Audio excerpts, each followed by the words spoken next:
Sup, pups? What's up? How's your guys' day going? I'm sure a lot of people are celebrating Labor Day with some delicious barbecue. I celebrated yesterday. It was quite fun. Quite delicious, that is for sure.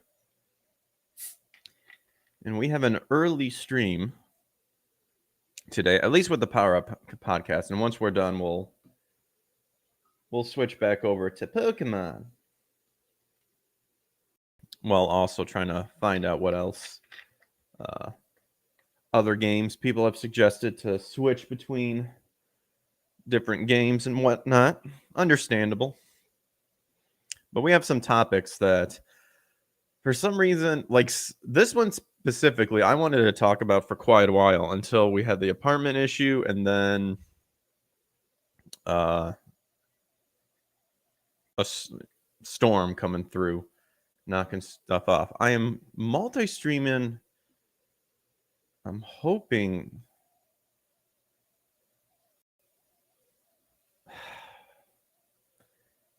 Yeah.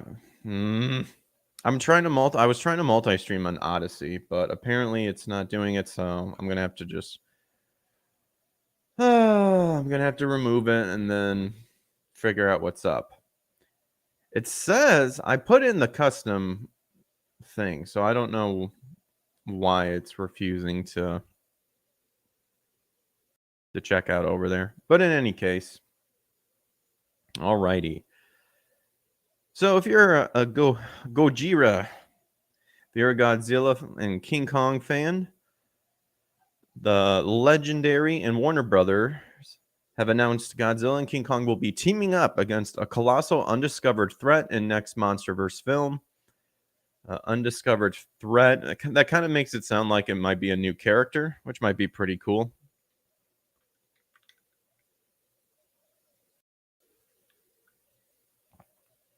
So the next installment, and I actually need to catch up on the Legendary Godzilla. I am quite behind on that, even with King Kong. The next installment in Legendary's MonsterVerse is being called a sequel to Godzilla vs. Kong, and with that in mind, you have to wonder how Adam Wingard is going to top the slugfest in the last film. So the answer appears to be to team the two Titans up again, of course, according to IGN. Whatever. Hey, Nico. Howdy. Happy Labor Day. Yes, happy Labor Day to you too. Legendary and Warner Brothers announced that the two giant monsters will fight a colossal undiscovered threat hidden within our world, challenging their very existence and our own. So to me, that sounds like a new character is going to be created, which I think was pretty dope. I remember seeing the first Legendary Godzilla a long time ago, and I want to say that I thought those monsters were original. I am not a Godzilla. I wouldn't say like a hardcore fan. Like I enjoy it if it's on, but I don't actively go out of my way. I'm trying to think of the word Godzilla savant, I guess, to know if like those guys were original characters. But other than the remake that the threat bringing Godzilla and Kong together as an epic tag team. Once more is colossal and undiscovered within our world, there is hardly any indication of what it is. So fans are rampant with speculation that the monster challenging the world and the Titans is another Titan, hopefully a classic Toho one we haven't seen in the MonsterVerse yet, such as Destroya or Biolante.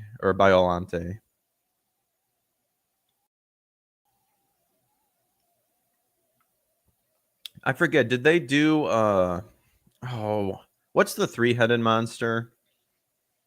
I can't remember. Is it Destroya?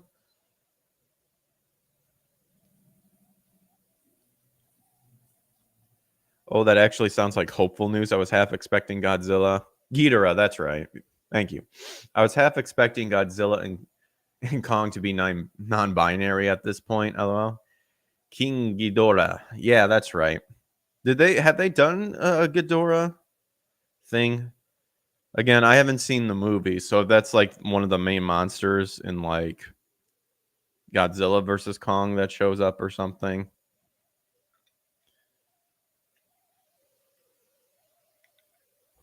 But we shall continue. The problem is, as Dangerville points out in their coverage, those two kaiju created as they are by experiments with the oxygen destroyer and genetic engineering, respectively, are man made. They do not fit the description of an undiscovered threat that would be natural and ancient. Yes, it was the second Godzilla movie, I believe. Okay, I thought it was. I haven't seen it. Like I've only seen the very first legendary Godzilla, and I am way out of the loop. I could have sworn I thought I saw advertisement for King Ghidorah. So there's a movie right here. I'm not going to watch it though. So their origins could be tweaked to fit the storyline and the premise of the Hollow Earth, but we have no evidence Toho gave Legendary the right to use any more of their characters. Secondly, it would be easier for them to create a new character. I think that would probably be better personally. And they've had quite a bit of luck with establishing the Mutos. Yeah, that's right. Those were the first ones, I thought. So Skull Crawlers and Behemoth in their lore. Yeah, I thought those were the Mutos were pretty good. Especially where he kills that last one by shooting his atomic breath like straight up down its throat. That was dope. That doesn't mean they aren't hiding an ace up their sleeves in the form of one of the kaiju mentioned above or something else like Gigan or Space Godzilla. Extended lore points to the latter as a member of Godzilla's species that could fly and may have compelled Titans to put their differences aside long ago and join forces to save the world. So Wingard promises to explore the origins of the Titans in the upcoming film, and he may tell the story of the prehistoric alliance of Kongs and Godzillas before they have to team up again. The follow-up to Godzilla vs. Kong is filming in Australia for a March 2024 release. Okay, so we've got 2 years. Probably new characters due to not owning the rights to the old characters. Usually it's more lame reason like that. Well, yeah, even the article kind of hinted at that.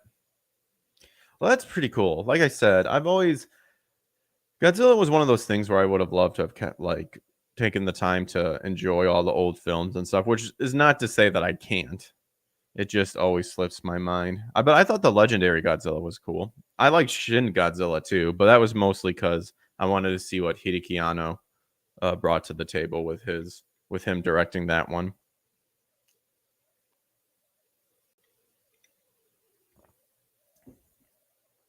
Sweet. Well, there you go. If that was anybody is a Godzilla fan, so hopefully that's some sweet news. And then next on the old docket, we have that I noticed on Niche Gamer is Dragon Ball Z Xenoverse 2 gets new DLC characters from the superhero movie. So we got Gamma 2 alongside new movie pack. So I'm still surprised Xenoverse 2 is going, but I know a lot of people liked Xenoverse. All Godzilla movies are good except the 2000 shit show. Oh, the 1999 one with Matthew Broderick. That's a lot of fish.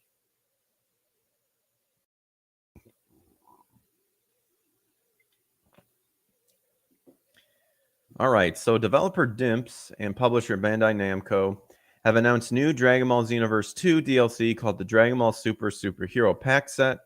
This contains 2 new packs of playable characters coming to the game, the first of which has been revealed as Gamma 2, along with 2 other unrevealed characters. I mean, I'm probably going to assume it's the new transformations for Piccolo and Gohan.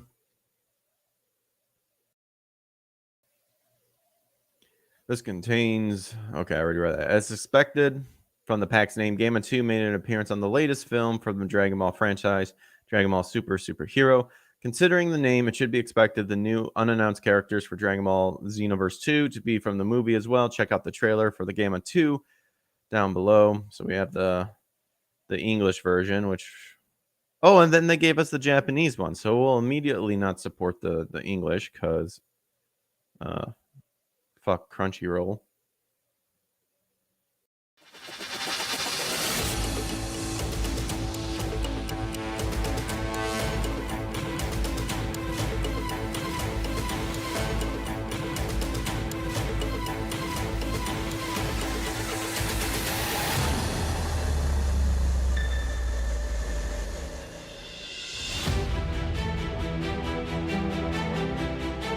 そのマーク、レッドリボン軍。正解。そして死んでもらうことに計画を変更したよ。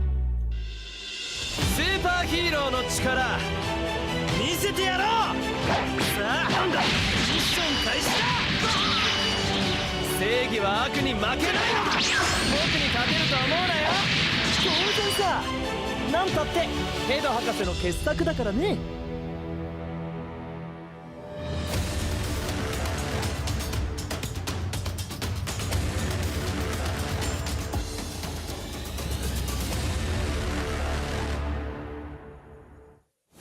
ちょっとがっかりだな。もっとすごい Hey, って Ryan the 思 editor, っ what's た up? のに。 Howdy. あとは私が片付けよう。ち、増援か。スーパーヒーローの出番だな。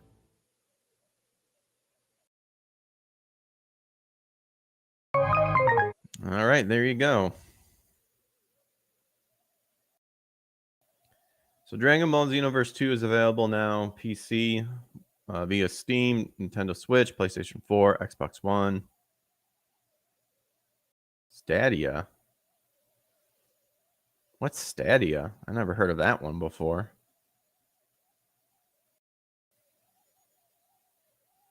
It's going good, doing some editing. Nice. Oh, Google Stadia? Okay. Huh. It's the first time I've ever heard of that. I'm just surprised Xenoverse 2 is still going strong. I know there's a lot of dedicated people who enjoy the game, but man, like how much can they squeeze out of that? I wish they would do something new. I really wish they would bring back Budokai. Budokai's my favorite Dragon Ball franchise from the video game series. I don't mind Tenkaichi, but I played the shit out of the Budokai games. Budokai 1, Budokai 2, Budokai 3, Infinite World, which could technically be considered Budokai 3 2.0.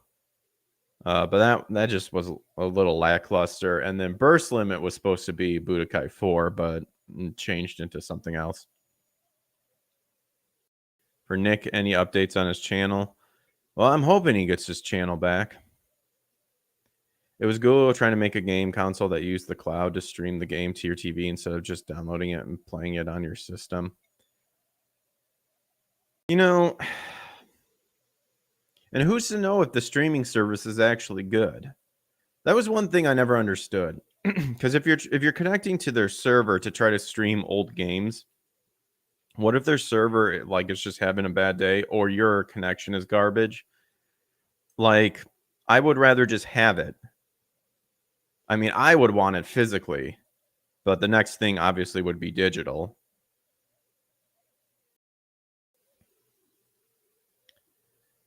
Nico, as far as I know, Nick, I believe he said he's going to be doing some stuff today. D&D, he said later today. I thought he said another show, and then he'll try to do his show tonight. He's suspended for 2 weeks, mostly going to be doing Rumble streams. Yeah, Rumble. I tried multi-streaming in Odyssey, and I thought I had everything set up, but it didn't register. So, hot garbage.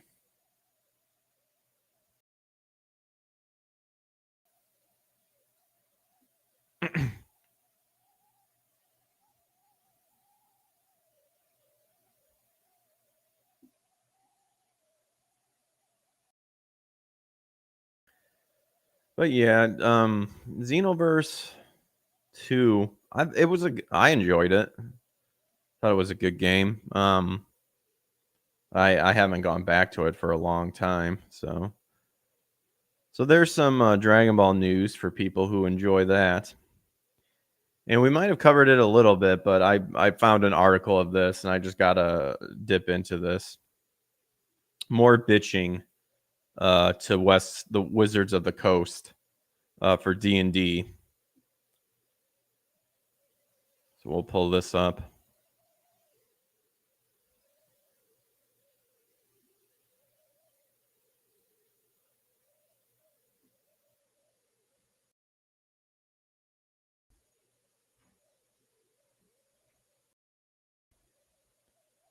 Yeah, the main issue is connection for cloud gaming. The idea sounds great to be able to play anywhere, any device, but the tech is just not there. Yeah, that's what I thought. I'm like, why are we trying to push this so quick? Universe 2 was, or Xenoverse 2 was good until they introduced Fu. Then it started getting really bad.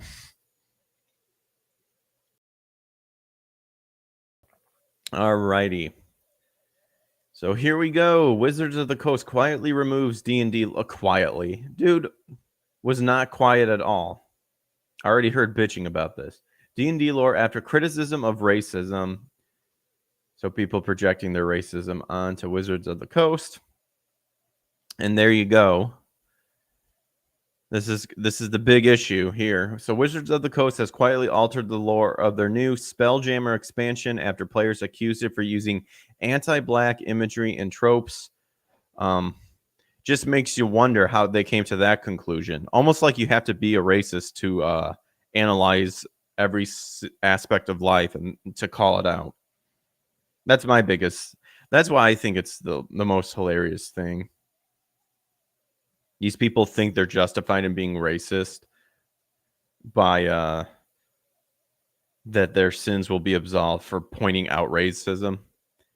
Well, I have to be a racist in order to see where racism is, but I'm doing it for the greater good. Sure you are. Sure you are. So specifically, this pertains to the backstory of one of the newly added races with the expansion called the Hadosi. Wizards of the Coast have previously described them as a race which gained sentience after genetic experimentation done in an attempt to turn them into a slave race. Oof. Aside from the comparison relating to the slave trade, people took issue via Polygon. Dude, fuck Polygon.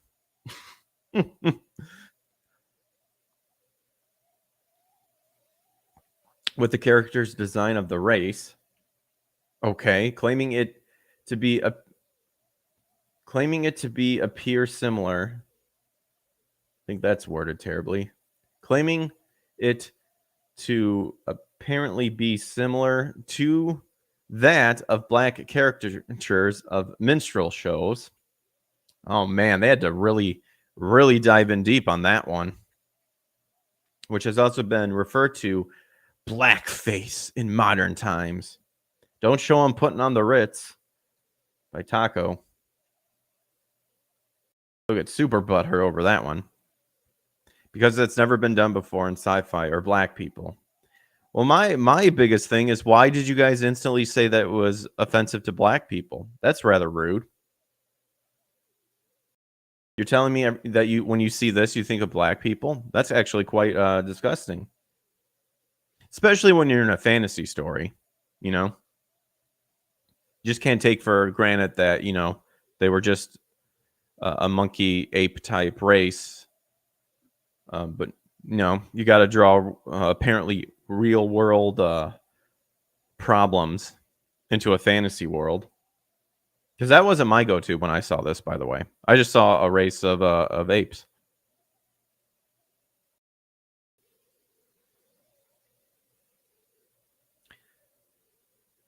Okay, so in response to this backlash, because Wizards of the Coast are a bunch of cucks, though done quietly, Wizards of the Coast has changed the lore of the Hadozi on D&D Beyond, which is the online platform for resources on D&D.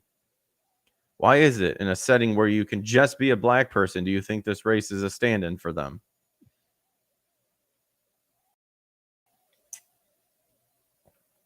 My whole issue is, if you're going into a fantasy world, like that was the problem I had when I watched the D&D Beyond video, where that one girl was like, I didn't see anybody who was like me in there. Anytime anyone says I didn't see something in there that represented me, you know that they're not caring about exactly what they're trying to be entertained by. Because I would make the complete opposite of who I am in real life when creating a character in a fantasy realm, because that's the whole point. Why the hell would you just want to make a carbon clone copy of yourself? There may be certain aspects of the character that you put in there personality wise, but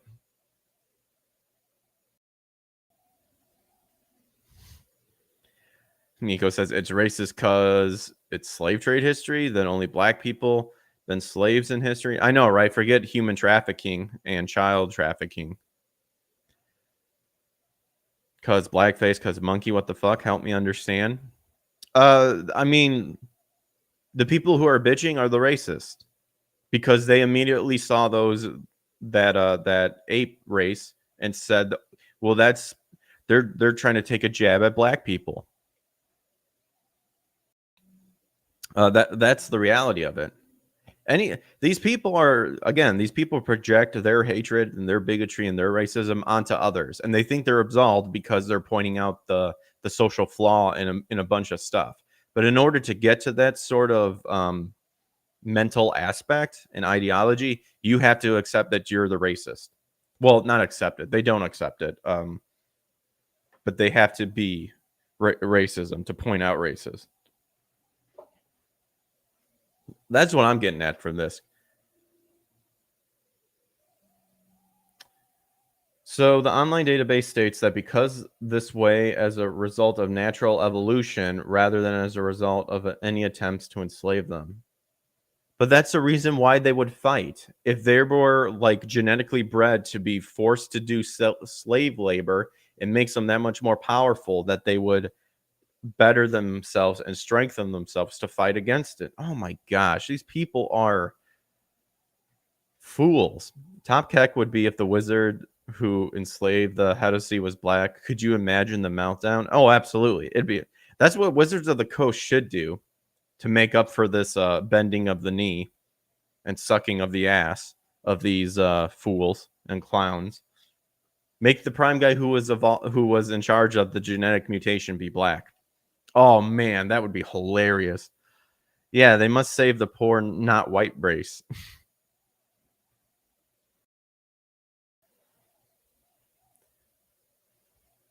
So they just changed the story. Here's the thing. If they know they were going to bend the knee to these faggots, why would you even write it to that in the begin with if you knew they were just going to get butthurt about it? Of course, this doesn't change the physical versions of the Spelljammer expansion, which recently released. Dude, whoever got the physical expansion should hold on to that and then display it. Because fuck Wizards of the Coast. But it's likely that future reprints of Wizards of the Coast will use the updated lore instead. There also doesn't appear to be any indication of changing the design of the Hodasi either, so it's unknown if this will do much of those calling the species racist. Wait a minute, the species racist? But they're not the one. It wasn't their fault that they were genetically made to look like that. What are these people talking about? Gain sentience after genetic experimentation done. And they're saying that this race is racist when they had nothing to do with it. They were literally experimenting. These people are fucking idiots. Oh my gosh.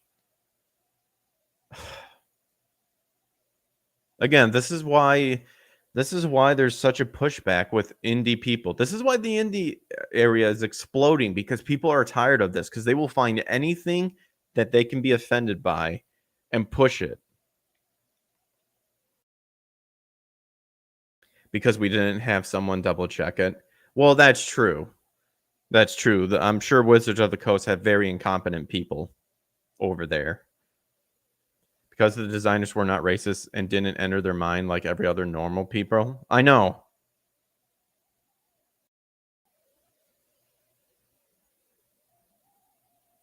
Oh, there's some comics.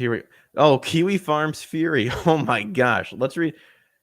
This is something I should do as well. I should read the comments. My entire group of friends and I read about this new race. Not a single one thought that. Proving once again that the most racist people in any room is leftists. Very true. Black fragility strikes again, says Kiwi Farms Fury. Oh no, that's Furry. Boo. Get rid of that one R and then come back to me. The irony is, I bet you dollars to donuts. Ooh, donuts are good.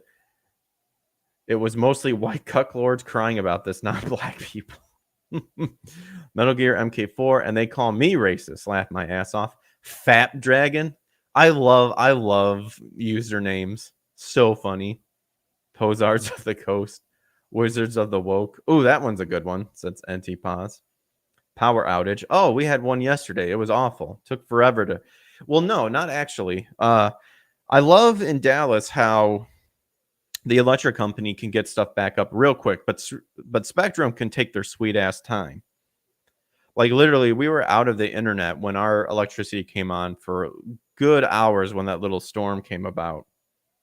Now, granted, I think we're on the electric grid because we're around like a center for Alzheimer's and a senior citizen living area. So obviously, if they have equipment that helps them with their heart or like, breathing and stuff like that. It's free. Get it right, bigot. No. Nope. Not for furries. They deserve no leeway. Power outage says Jesus Christ. Ooh, he's a good dude. How racist do you have to be to look at the picture of the fantasy monkey? I think that was supposed to be monkey men or money men and go, that's black people. See, excellent point. And I've already mentioned it a bunch of times, but this is exactly how asinine it is. And these people get a free pass.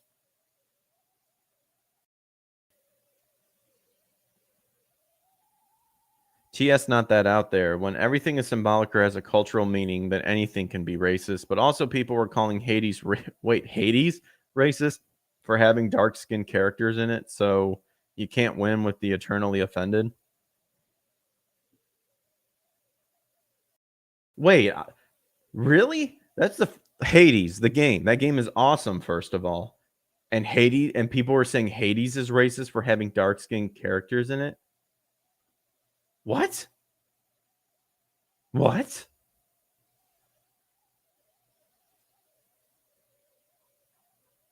Wow.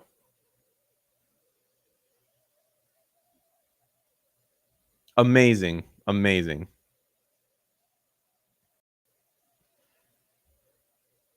my goodness. Oh yeah. And of course, and we can go over Lord of the Rings stuff too. So, review a mixed bag. Obviously, everyone bitching about apparently whatever this person's name is. Starts with a G. Able to kill a troll, which didn't look like a troll to me at all. So the first two episodes of Amazon Lord of the Rings, Rings of Power, are now available on Prime Streaming, and I have some thoughts. Not thoughts. So gather around the fire and let me spin you a tale. Forewarning, I feel like this review is going to be unsatisfying to everyone who reads it because my honest opinion won't align with either side of the issue. Oh, well, now I'm intrigued. Because the truth is, the Ring of Power's 2-episode premiere was just kind of all right. I mean, I've heard people say it's all right, but like the overall stuff is that it's garbage. Definitely wasn't as bad as people, myself included, thought it would be, but at the same time, it definitely did not make me say, whoa, I got to tune in next week to see the next episode either. Okay.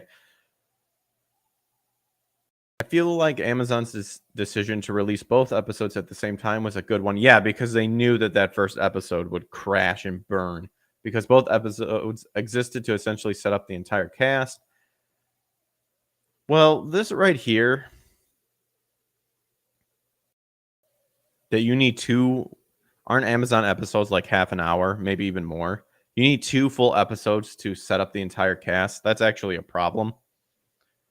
Because I think you could set up the cast rather early, have some action into it, then the next scene show, more cast and stuff like that. Which is actually one of my first biggest issues with the show. I'm afraid that there are too many characters in the show so far, and now they are trying to find room for each of the characters to breathe. Had I not written down their names, I'm afraid I might not have remembered them. Oh, that's like me. That was me when I was reading Attack on Titan. and like the so little this like the multitudes of the subs, these like sub stories. And not to mention, like reading it in just your regular black and white inking, like there were times where I'm like, who the fuck is this character? Did this character appear before? Obviously, I would remember the good characters. Well, obviously, but those who have not been fleshed out enough, I feel like I may have forgotten them by next week. Dude, look at that! Look at that man beard right there. Reminds me of the one captain in Soul Society in Bleach, who has, I always called him man beard because he always had that long ass flowing beard. That's not to say that these characters are necessarily forgettable or bad. In fact, I like most of the characters in the show so far, with the exception, and it's a big exception, of one. So let's start with the characters who I like. Elrond and Durin are the best two characters in the show so far.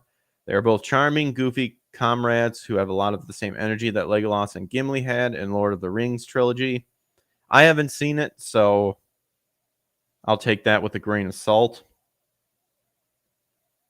There is even a powerful scene where Durin points out that even though Elrond claims to be his friend, he hadn't come to see Durin in 20 years. Hey, people get busy. Durin asks, how could we be friends? You didn't come to my wedding. Oof. You weren't there when my children were born. Oof. You missed out on my life. And Elrond feels genuine remorse over this. Oh my gosh. Tell me he didn't like go in a room and like sulk in the corner like a little woke bitch. And more characters in the show were written like this, I think we could be sitting on the next big fantasy TV series. X to doubt on that statement.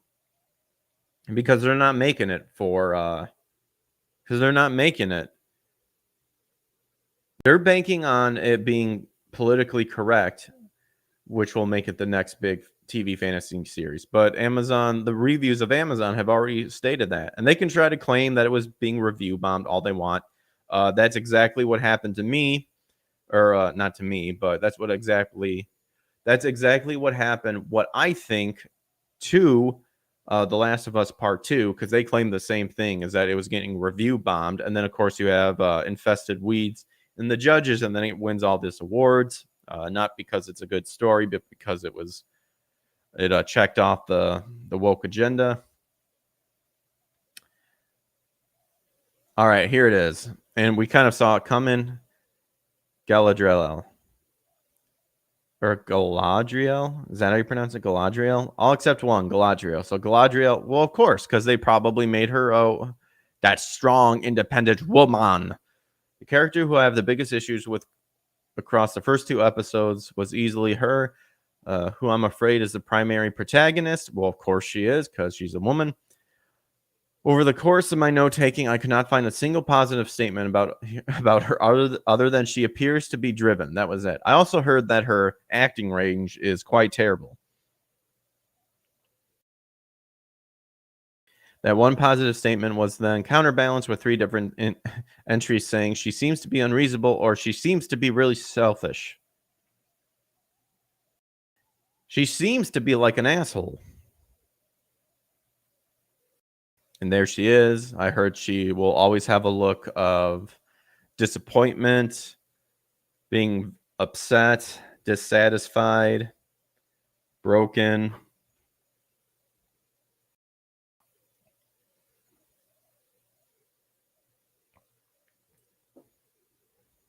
Now, I'll be honest. I'm not particularly against the idea of the showrunners putting a female character as the main lead. Dude, don't state that.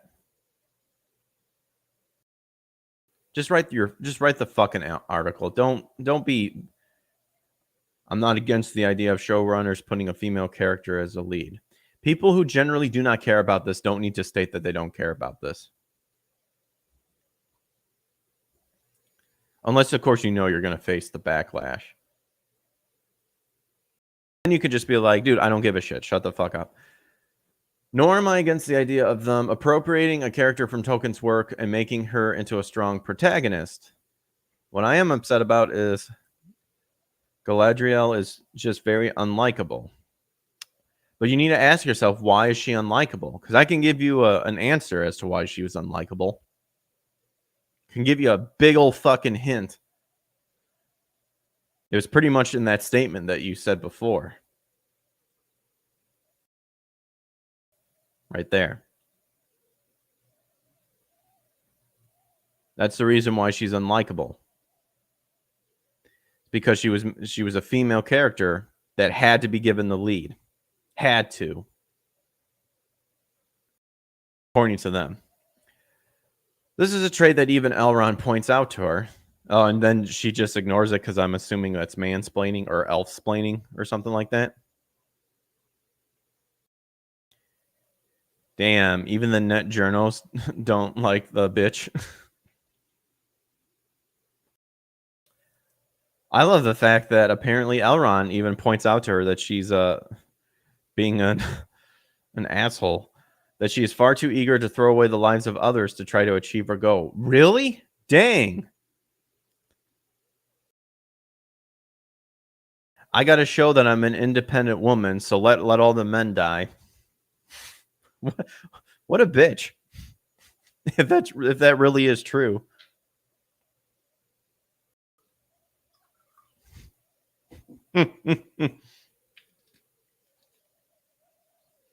Her goal is the elimination of Sauron. Wait a minute, he's still alive?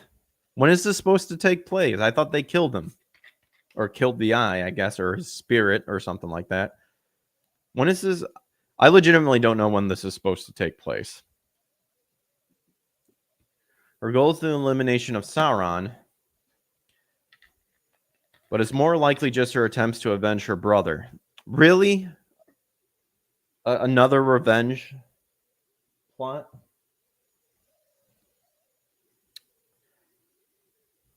I mean, I like the Punisher. I mean, that guy's straight up like punishing.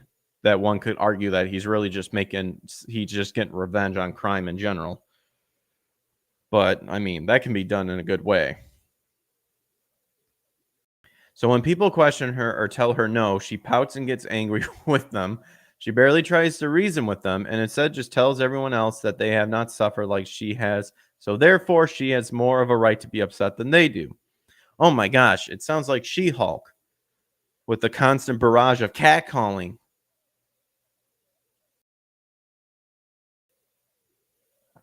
Greg needs to catch up on his lore first. I tried reading Lord of the Rings. It was very hard. I do want to try to give it another shot.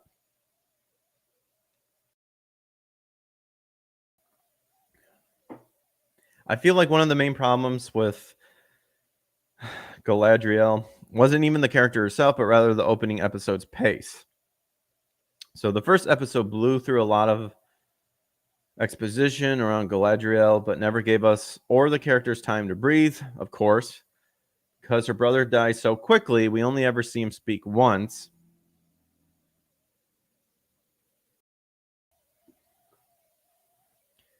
Telling Galadriel a nonsense moral that doesn't make any sense. Because this is the only thing we know about the character, we can't identify with her quest for revenge, meaning any decision she makes over the course of her journey is one that we must take at face value, and sometimes it's just not enough. Isn't that like the whole like problem of what Ring of Powers is facing? All the changes is that they expect us just to take it at face value, and people legitimately go, no, that's fucking stupid. And we have tokens like notes and stuff to back it up. So what makes this even more confusing to me is that there are several female characters introduced in the first 2 episodes of the Rings of Power, and only Galadriel has this problem. Another character, Bronwyn, is a healer in a small human village and mother of a teenage son, whom she conceived with an elf by the name of Arondir. What is this? Is this them right there? Get that interracial acceptance going. Despite the fact that she's a woman in the same series as Galadriel, she never feels like she's an unstoppable hero. Rather, she feels like a real person. Without giving too much away, there's a fight scene at the end of the second episode with Bronwyn and her son that felt like a proper struggle, a struggle that she won, but it wasn't some unbelievable act of heroics. It was a scuffle, a brawl. Dude, let's just see a bunch of fisticuffs happen.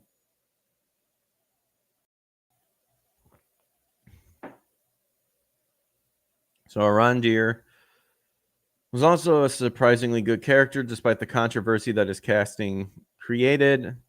Arondir is a driven protector of a small human village. He helps to main one of the elven watchtowers and seeks to protect the people despite their mistrust of elves. At the same time, Arondir, secretly the father of a young boy in the village, and is also playing his part of protecting his child and his lover, Bronwyn. There we go. I thought that was going to happen.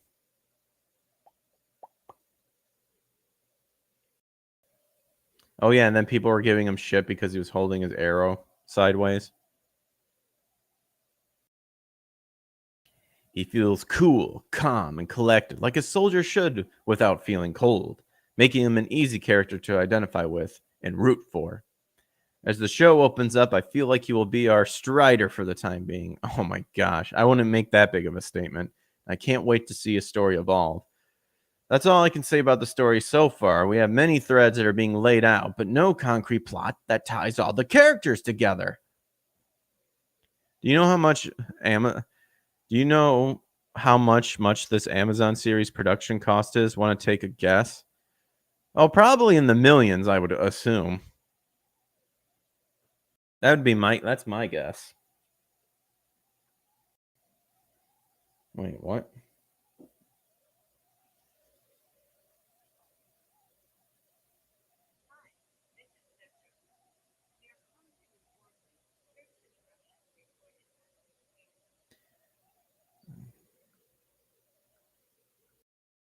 All right. Gotta love those automated messages.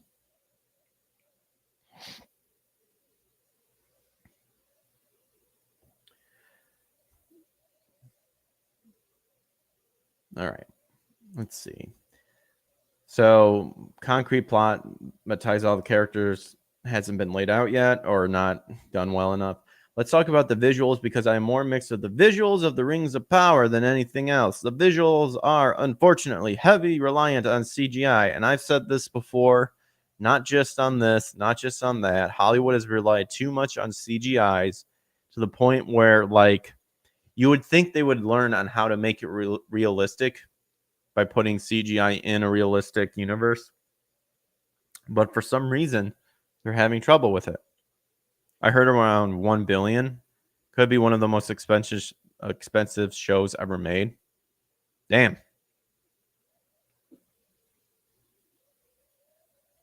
And what? Does the CGI look like fucking She-Hulk? So CGI is fine, but one of the things... Wait a minute, what? The visuals are unfortunately heavily reliant on CGI and lack the impact that the original Peter Jackson Lord of the Rings trilogy had, and then some CGI is fine. Well, then why say up here that because it relies heavily on CGI that it doesn't look good, but then say it looks fine? But one of the things that made the Lord of the Rings such a timeless viewing experience was the fact that Jackson still used many real-world locations. I know, because shocking real-world stuff looks good and you can use CGI to touch it up, but when you have the majority of it being real, does a really good job convincing you that you're in that environment.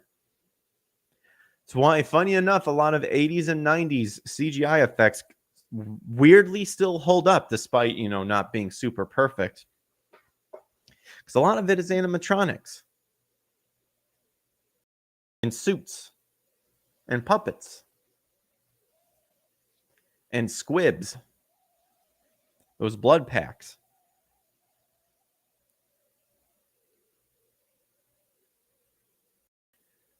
Let's see.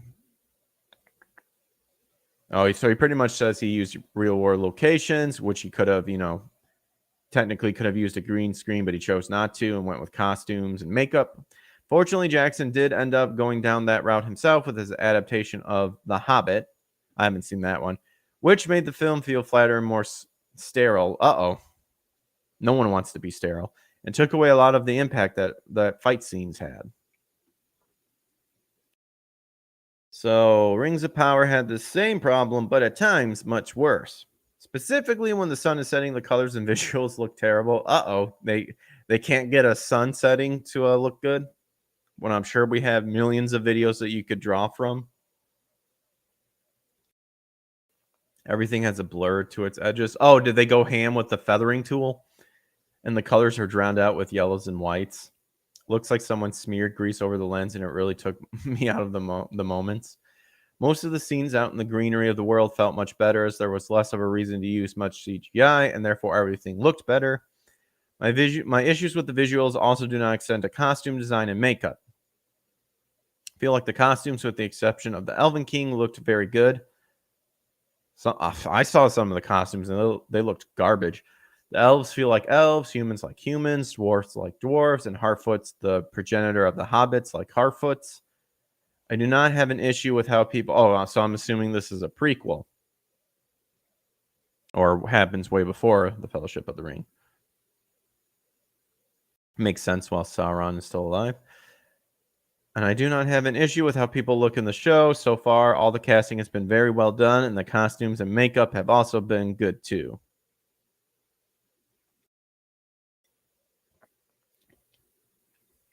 So far, the first 2 episodes of The Ring of Power have not really got me hooked just yet, and I don't feel like I need to watch the next episode, but I will. The show is not groundbreaking, it's not amazing, and it's not offensive or bad either.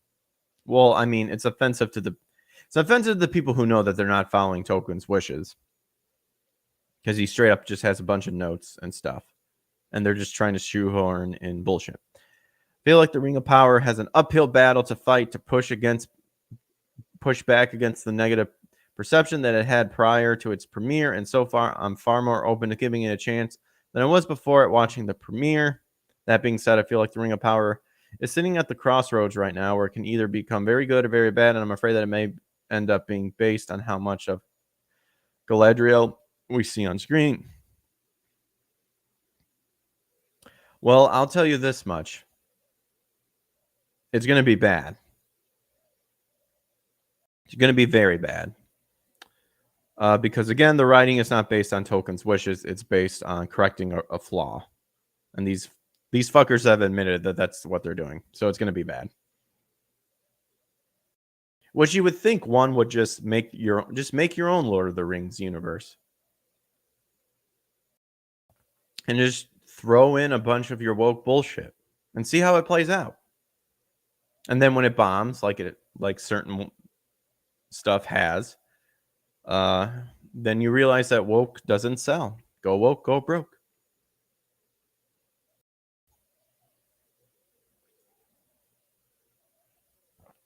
All right. Sweet. Well, that was a doozy. Founding. I mean, the last thing we could kind of look at is the wonderful She-Hulk bullshit that's happening.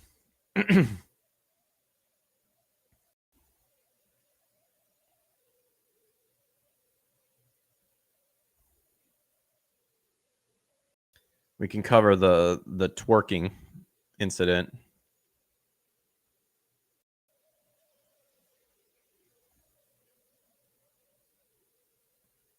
We're a third of the way through She-Hulk Attorney at Law, and we have seen enough to know exactly what the series is going to be. So Disney gave the reins to a female lead character to a woman who wrote the Pickle Rick episode of Rick and Morty because she pitched a Black Widow high school reunion film, and that's how we got to this. Oh, that's interesting. I actually liked Pickle Rick. Episode 3 of She-Hulk. So why can't we have that funny Pickle Rick stuff in She-Hulk? Episode 3 of She-Hulk is the first time we have seen a writer other than Jessica Gao contribute to the series. For this episode, we got the duo of Francesca Gallus and Jacqueline Gallus. Are they sisters, apparently? Who are known for their work on the Peacock reboot of Punky Brewsters. Don't know it. If you're expecting an increasing in writing quality, then you may be part of the problem. So the most hilarious part of this series so far is the fact that the writers of the show know the difference between the A plot and the B plot, but are too incompetent in making either one relevant and entertaining to the overall story. Everyone has seen the twerking clip that is going viral on social media. Gets it. Oh, yeah. That was funny.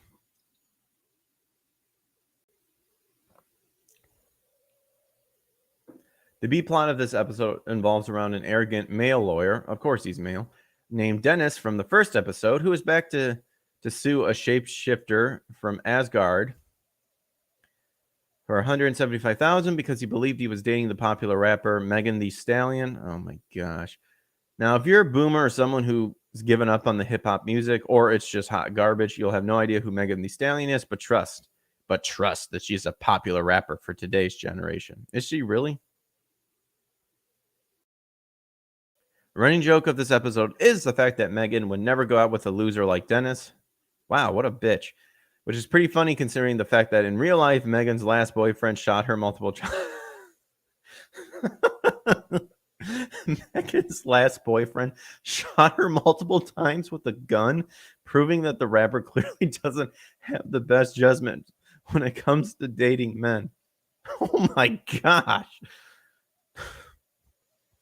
But what do you expect from that hip hop culture? Because that's part of it. And then we're supposed to accept that we should accept it, that that's what's part of the culture. And then if you don't accept it, you're a racist. Oh my gosh. Speaking of running gags into the ground, the recurring joke of the entire episode is that the shapeshifter named Runa impersonates random men throughout the office. WAP. That's her. She sang the WAP song. Oh my. Impersonates random men throughout the office, including the judge of her case. This is all of the comedy in the episode, so enjoy it. Cool. Who's that guy? Or person, or thing, or weirdo? This is lazy and unfunny sitcom writing at its absolute worst. It's pretty obvious that the creators have no idea how to write a functioning law series, because for someone like Jennifer Walters, who is an attorney, the show it makes it clear.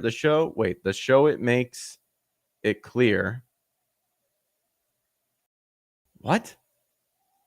You should read aloud your article that you're writing here. Jacob Smith. Oh my gosh, I actually know someone with that exact name, and I would laugh if it was that person. Dang it. Okay. No info. Anyway.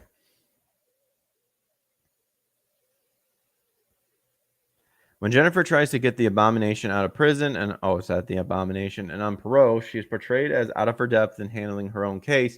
She only becomes useful when another lawyer brings her in to testify that Dennis is a completely delusional idiot who would totally believe that he was dating a real famous rapper.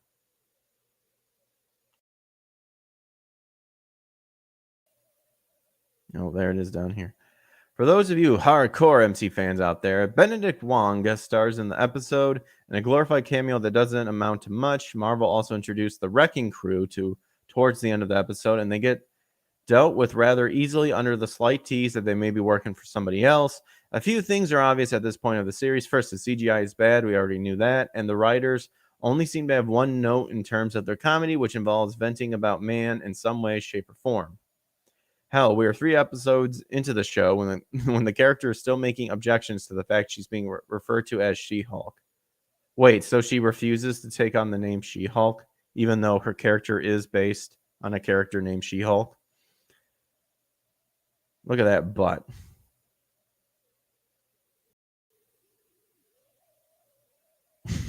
This has a Michael Jackson look to me.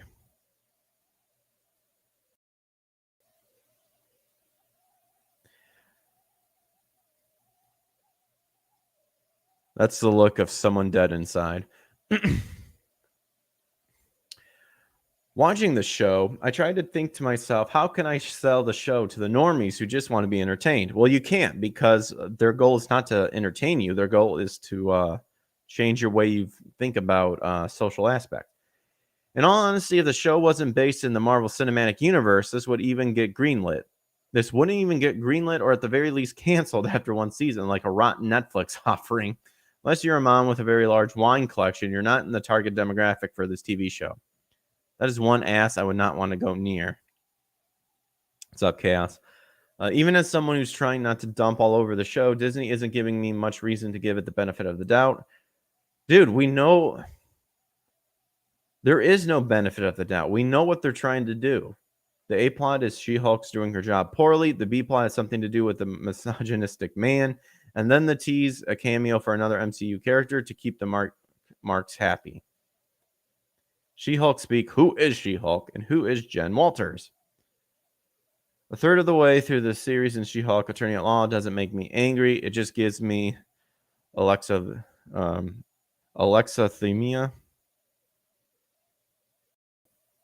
Alexithymia.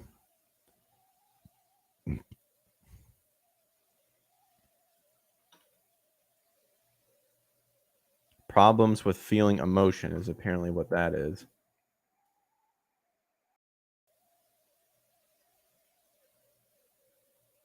I mean, why give an emotions to something that isn't worth your time? The twerking is stupid. The Drexel said it best. Twerking is for people, specifically fat ladies, who can't dance. And they have to do something to give them a false sense of like you somehow have coordination that men would find attractive. And the only thing of twerking anything that should be twerking is usually on a pole of some kind.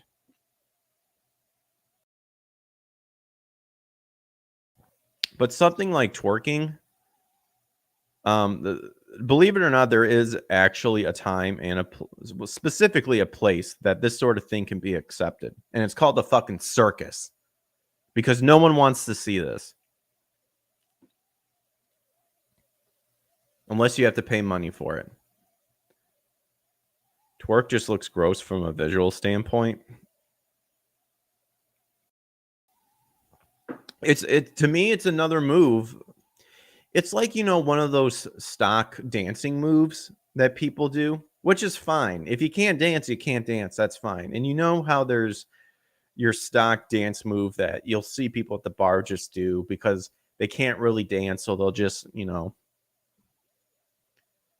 do whatever. But, you're drunk and you're having a good time and stuff. Twerking falls in that same category, except these people try to hype it up like it's something amazingly done.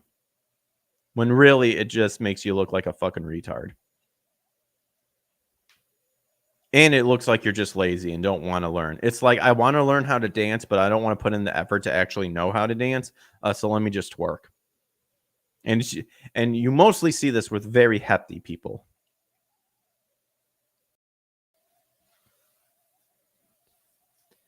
Oh my goodness. Well, those are my things that I found hilarious. So we've had some good stuff. We have some bad stuff. Again, if you like Xenoverse 2, then by all means, check out that new DLC. I didn't see any new... Well, I guess we could cover this real quick. Over on Niche Gamer. We can cover this. If you are a fan of Suikoden. So Konami renewed Suikoden trademark ahead of Tokyo Game Show 2022. That just makes it worse for fatties. Yep. And this show is supposed to be still for aspiring young girls, or it's for single post-wall cat ladies. Gone is the way of Disney for kids. In fact, they specifically are targeting kids because they want to make kids the way they think they should be. And for some reason, they think twerking is totally acceptable for kids. Or like a Marvel, a superhero show. Because when I think of superheroes, I think of, cultural dancing and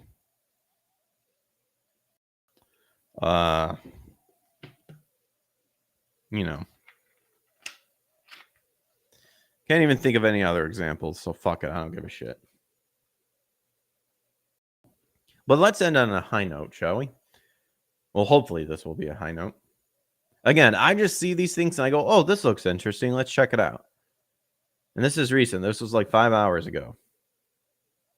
So while Konami teased their Tokyo Game Show 2022 lineup, which includes a game from a beloved series, fans are speculating it's a new Suikoden release. The speculation comes from a newly recirculated trademark from the Suikoden series, filed back in June, but curiously a decade after the last game, Suikoden Woven Web of the Centuries. Reasoning behind this new speculation is that Japanese voice actor Yuji Kaji will be hosting Konami's reveal of the game. Fans naturally went nuts realizing Kaji was involved with several of the Suikoden games as his main role for Konami over the years. Lucky Stars coming back after an 8-year hiatus, and Elden Ring is getting a manga. Oh, that might actually sound pretty cool, the manga. So Kaji played Suikoden 2 main character Joey Atreides in its drama CD. The game itself has no voice acting. As well as the protagonist. I actually remember like drama CDs like were a big thing. Might still be a big thing too. As well as the protagonist in the Nintendo DS spin-off Suikoden Tier Kreese. And finally, the character Zephon in the final game on the PSP is a representative of the fans from a series beloved around the world. Voice actor Yuki Kaji will appear as a guest for a stage announcement of the new Konami title. The publisher's schedule reads. I hope they won't fuck up Lucky Stars. Hopefully. That certainly sounds like Kaji is there representing a Konami series he's known for, doesn't it? A rumor claims the reveal is a smaller project via VGC compared to the other rumors rivals Konami reportedly has for Castlevania, Silent Hill, and Metal Gear Solid 2. Wait a minute. I thought I heard Yellow Flash mention that Silent Hill 2 remaster is happening or something. I saw him tweet. VGC. Might have to check that out. I really hope they do Metal Gear Solid. That'd be amazing. A 20th anniversary re-release or remaster for the legendary original games wouldn't be due for a few years now, but it's possible Konami is looking to capitalize on series creator Yoshitaka Murayama's spiritual successor, Eiyuden Chronicle 100 Heroes, which is set to release in 2023. Dope. The reports are on Nikiban, Niche Gamer sister website. Nikiban.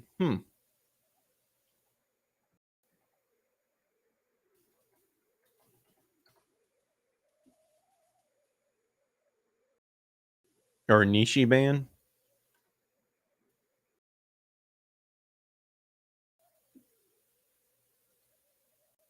Sweet.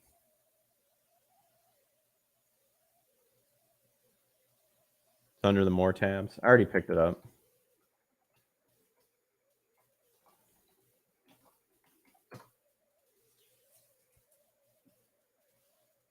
I just want to see Silent Hill 2.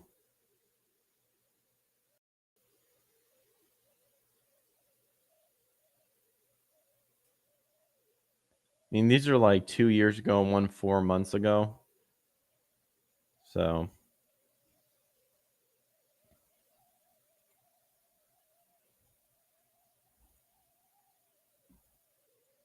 I'm not exactly sure. Let's see.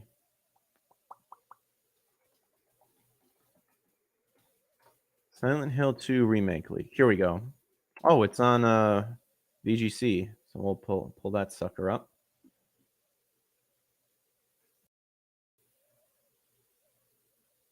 Vic's portrayal of Silent Hill 2 protagonist was great. Yeah, I didn't notice about that. Yeah, he actually does make a convincing James character. All right. So images claiming to show Konami Silent Hill 2 remake have appeared online. Silent Hill 2. So the images, which have been widely circulated across social media, mirrored by the Marmalade, are reportedly from an internal pitch demo for the game, according to noted insider Dust Gollum. Oh yeah, that's the same guy who rumored the Metal Gear Solid. Excuse me. Which VGC's own sources have corroborated. Or corroborated, excuse me. That's an O, not an A. These are from an internal pitch from Bloober before they got greenlit, so literally a no-budget proof of concept thing, he said, referring to the low-quality images. This isn't exactly what the final game will look like, he continued. Reading the word remake makes me nervous. Well, I mean, I have it. I have the Shadow of the Colossus. I don't know if they called it remastered or remake.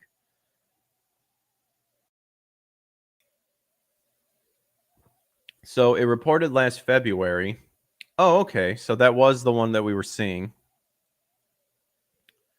A little bit more. Let me increase this here. That Konami was planning to revive the long dormant horror game series, and this remake is said to be part of those plans. Why can't you just remake or release PT? I'd love to see Norman Reedus in Silent Hill.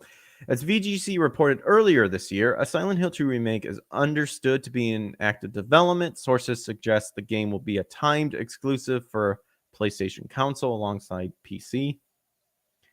Another episodic series of Silent Hill short stories are understood to be in development at a studio under Annapurna Interactive, the acclaimed publisher behind games such as Sayonara Wild Hearts, Outer Wilds, and Telling Lies.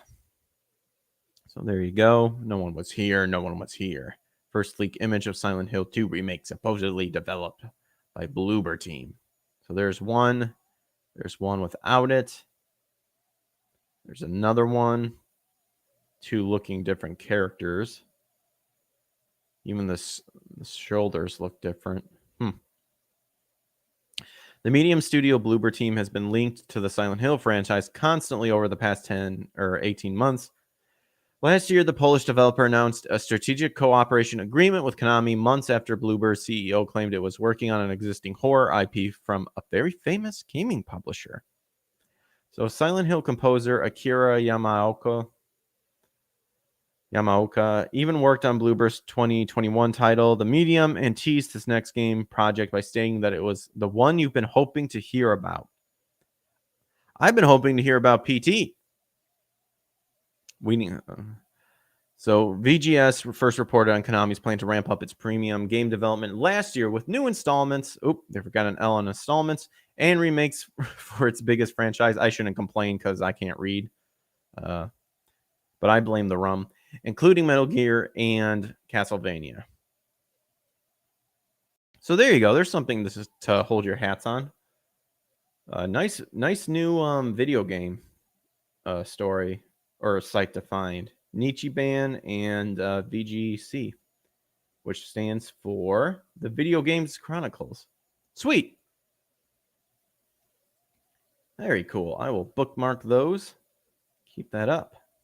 Well, I'm pissed that I couldn't get this over on Odyssey, so I'm going to have to look at it again to see if I can multi-stream, because I hooked up the custom stuff, but I don't know why it won't just activate. So kind of bullshitty. Shadow of the Colossus did get a remake, and it did great, but with a lot of remakes fixing elements from their previous forms, it still makes me nervous. I mean, as long as you rebuild it from the ground up and it maintains what the original did, I'm fine with it. If you're remaking it and you're fixing woke problems, then no. Then go jump in a ditch and bury yourself in it in Minecraft. All right. So there we go. We got some stuff that caught my eye, and I wanted to share you guys' my reactions to it and my overall thoughts on what I saw. So yeah, I'm excited definitely about the Silent Hill 2. I mean, that one's to me is still the best Silent Hill 2. So I'll be online a little bit later. We'll be doing more Pokemon White 2, and I'll be looking into seeing if we can bounce back and forth between another game that I own on the backlog. Like I said, a lot of them are apparently JRPGs that I was planning to play later on and never did. So, I mean, you're switching between one RPG to another one. So I'll try to find one that's like action oriented and we can kind of zip through too. But people have suggested switching over to other games. But we're finally getting high on White 2. But we'll just continue that just for simplicity's sake. But yeah, if you guys enjoyed what I had to talk about in the show, like and subscribe, turn on notifications to know when I go live. And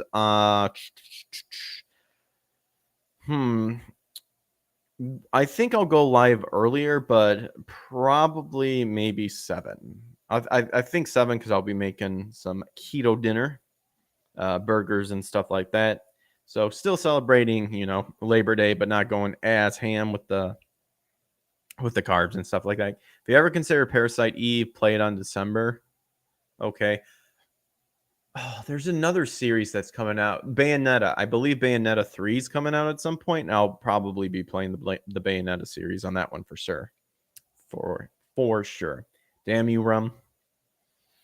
But I know Nick is apparently coming back on Rumble, so check him out. I'm sure he'll multi-stream on Odyssey too, so pick whichever platform that's not YouTube, because YouTube are a bunch of cucks and Duncan's a little bitch. Yeah, happy Labor Day. I'll see you guys a little bit later today for sure. Play naive angel mode on Bayonetta 3. If that's the hardest mode, we're not doing it. I'd like to. The first time I play games, I like to enjoy it. I thought I specified that before. I like to enjoy things before, or even if I determine to punish myself with a harder difficulty. But yeah, I'll see you guys later today. So until then, adios. It's journalist mode. Oh, I have no idea what that is. But in any case, I'll catch you guys on the flip side. Keep an eye out, and I'll be on later tonight. So adios. Take care.